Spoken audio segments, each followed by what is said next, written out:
I was talking about the story that I thought up in high school.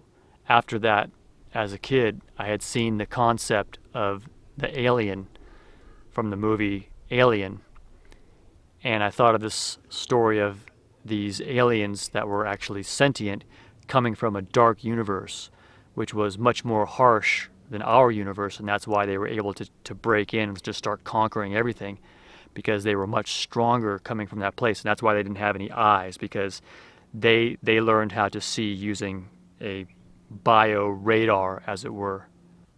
Because even that idea that I had for a story might be similar to the visions that others are having, wherein we might be picking up on universal consciousness of some kind, or we can see into the future, or the 100th monkey experiment. I don't know if you've heard about that, but they used monkeys in one part of the same species in one part, and they taught them how to use a tool, and then unrelated monkeys in a whole different continent started just on their own using this tool, and that proved that there was like this universal connection of consciousness.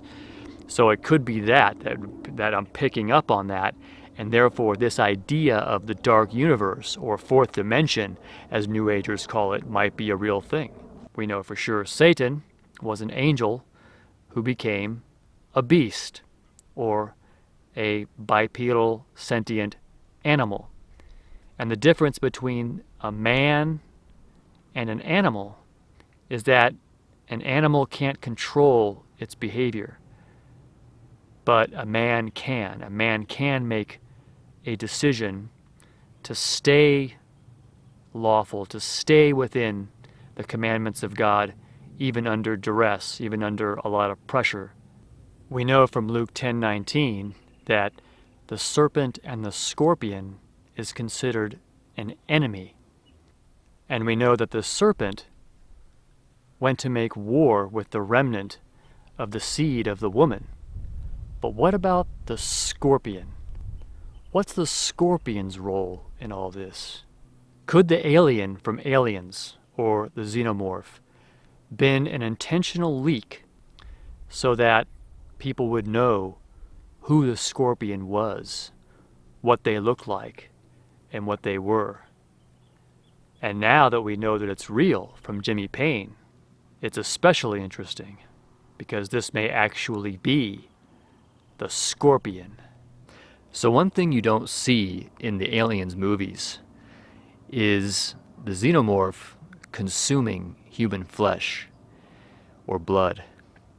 You see them cocooning, but you don't see anything about them eating humans. But all creatures need sustenance. And so you can probably bet that they are feeding off of humans. And that's probably what that thing that shoots out their mouth is for, to actually suck blood. It looks like a proboscis that a insect uses, or some kind of exoskeletal creature. Actually, I don't think spiders have a proboscis like that. Or maybe they do, I don't know. Maybe their fangs act as something to stick into their prey and suck out the fluids, like a spider does. And that's probably what that is. That's a high likelihood of what that is. And so it's interesting, once again, that we hear a lot of rumors about the reptilians having this situation of consuming humans, but we don't hear a lot about the scorpions at all, or them consuming humans. But it makes sense if God says in His Word, serpents and scorpions are all the power of the enemy, that this is highly likely what is going on. And this may be where a lot of the missing people are going, like, for instance, in national parks, or like me, out here alone, as the angel warned me about. One reason we might hear a lot more of it with the reptilians is that the reptilians are more involved with humans. They like to have ceremonies and various rituals or things that they do that include humans. I mean, not just the sacrifice, but some of their underlings that are loyal to them, to share in the drinking of blood and the whole ceremony that they like to do, which I'm ignorant as far as, I don't know what they do in these ceremonies, but they do it to survive, not just to drink the blood, so as Arizona Wilder said, that they can maintain their shape and they can maintain their sanity, because God said to the serpent, "You are the most cursed of all the beasts of the field." So that may be why we hear about the reptilians eating humans, but we don't hear about it with the scorpions, because they don't do it with humans. They just kill the humans or wrap them up in silk, and then after they've maybe planted an egg inside of them, have the spider thing get on their face, and then the thing rips out of them, and then that new alien is born, but then they probably also suck the bodily fluids out after that, would be my guess. I mean, otherwise it would be a waste. That would be their only use of humans, if that's what they used them for, as an incubator.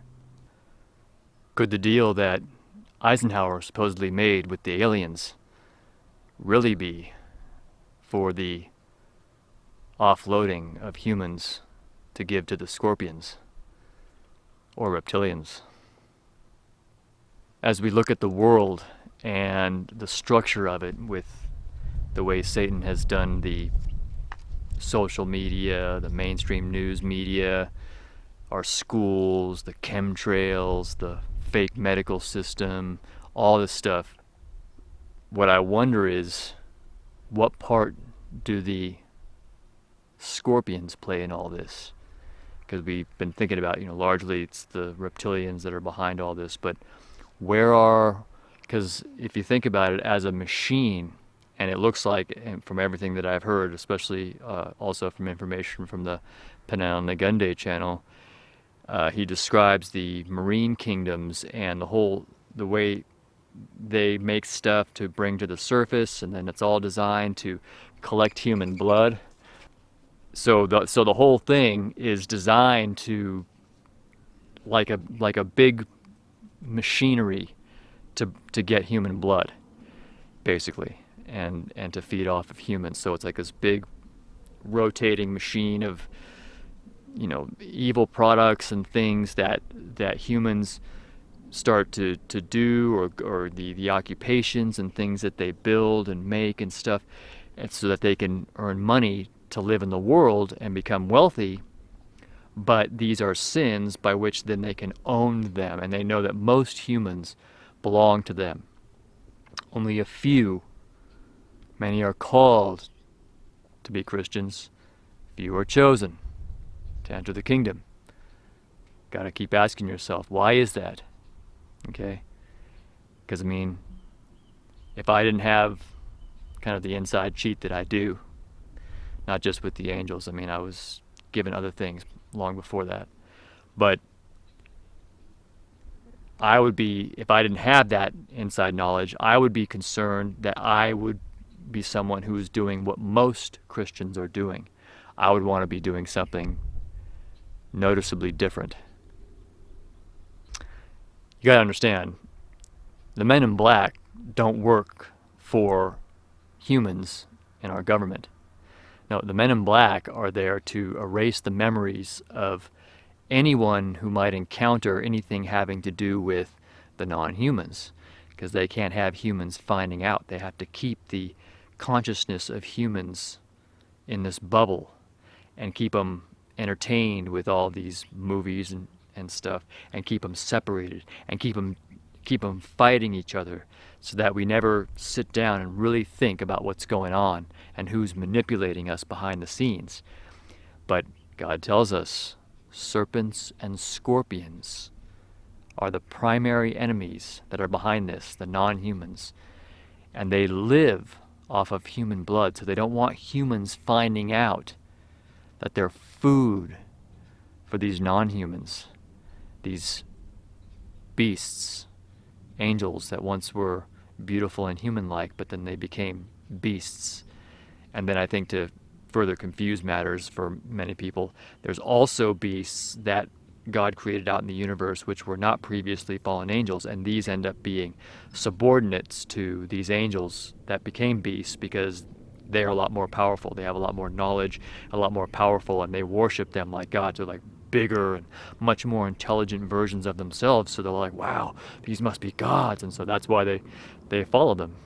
What if humans are kept in underground facilities where they're bred to be stupid and they're just used as farms to feed the serpents and the scorpions?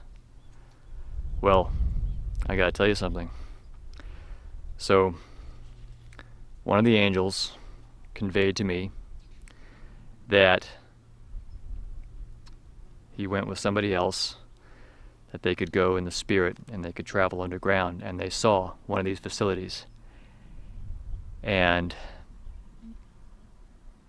I tried to get as much detail about it as I could, but basically what he saw was that they were naked Caucasian humans that were kind of kept in this like cement pen area, and they were like fighting over food and sex, and they were just like they didn't teach them any language or anything. They just kind of like animals. They just like threw them a little bit of food or whatever, and then they just run around. So they didn't have any training or education or language or anything. They're just running around going and they were like breeding and fighting and stuff like that. But he was telling me that he could see all this, and it was really going on right now underground. I said, where?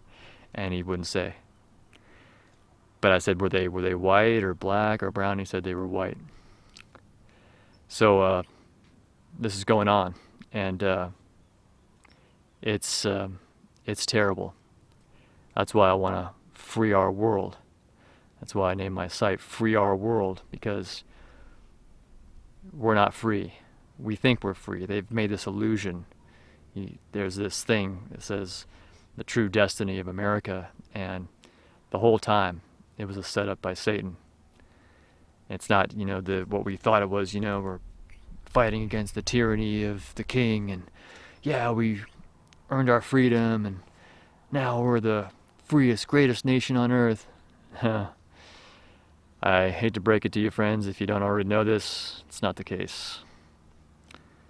It's Satan's nation, by which he stands on the necks of all the other nations. America is the power that keeps Satan's kingdom running, as far as its human forces. And I'm not talking about their non-human forces, but in any case, it's about to come undone. And by about, that's a relative term, so that could be anywhere from 20 to 50 years, who knows. I think it'll be in my lifetime, but it'll be a while because there's some events that need to take place that haven't taken place yet. Notice about the first stage of the Xenomorph's life as a spider that attaches to the face, that really, if you look at that spider, which by the way Jimmy Payne said looked exactly like the one that he saw, that it appears to be designed for humans, because that spider grasping thing doesn't look like it would work like on, for instance, another xenomorph with the elongated head, or a reptilian with a protruding snout.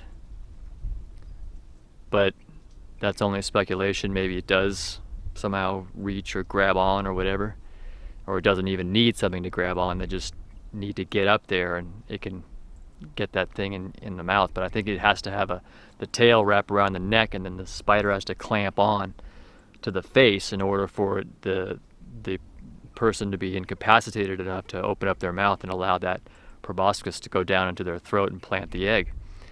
So that's an interesting aspect of this, that the xenomorph is actually possibly designed to live off of humans, live humans.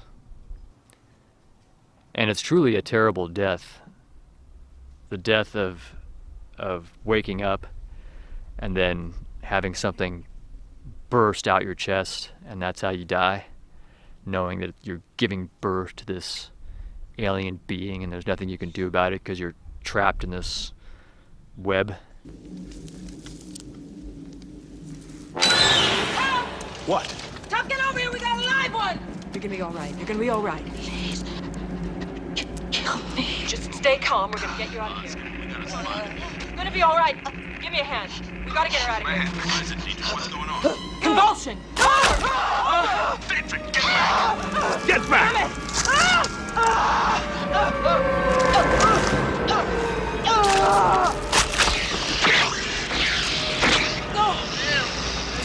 Flamethrower! Kill it! Get back! Flamethrower! Move! That's a pretty horrific situation, and it may be going on a lot more than we think. Now, I had to blow it for some of my rock fans, but actually I was a fan of the group Scorpions growing up, and I wasn't a big music buff, but I liked their songs, and I still like their songs. And but I wonder if some of the symbols that we see like that, you know, rock groups are actually getting their information or talent from the Scorpions, the same as they're getting it from the Serpents. And it'd be interesting to understand, once again, how much of the character of our society and things that we've seen in movies and music are a direct result of the Scorpions. I think it's like the Hunger Games with these beasts. The reason they engage with humans and offer them music and talent and all this stuff that Satan has that he can give to people for their souls is because, straight up, they're hungry. They know that when humans agree to get their gifts, that they belong to them now. And they love their owners who are going to eat them at the end.